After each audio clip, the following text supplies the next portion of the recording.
Today's math lesson is lesson 20.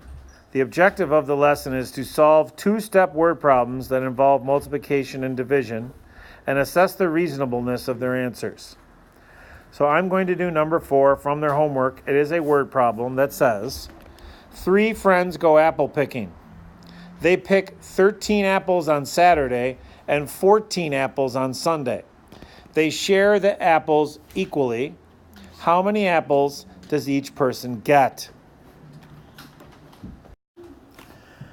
All these word problems have multiple steps. So the first step is going to be to take the apples from Saturday and add it to the apples for Sunday, so you get a total.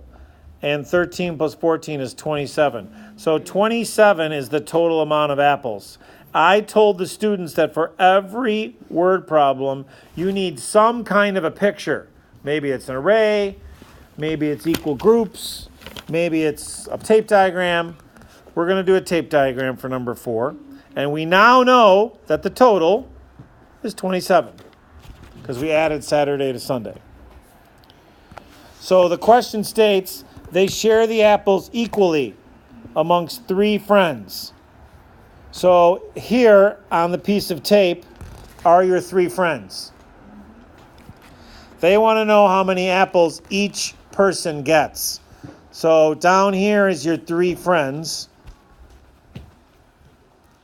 And if you're labeling your tape diagram correctly, this would be a question mark because this is what you're trying to find out, how much each friend gets. So there's 2 ways to do this. The first way is to just flat out do your total, 27, and divide it amongst 3 friends. And then get an answer. If you don't know the answer to that division problem, you should do it the old-fashioned way.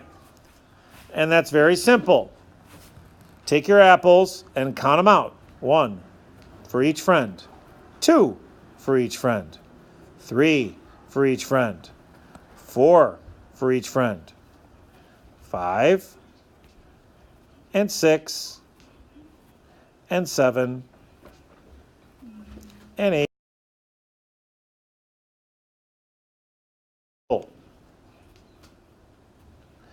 And I'm now at 27 apples shared equally amongst 3 friends.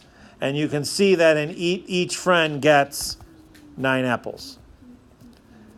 So the answer to your question, how many apples does each person get? It would be 9. And I have math, numbers, and I have a picture, tape diagram, to back up my work and show my work.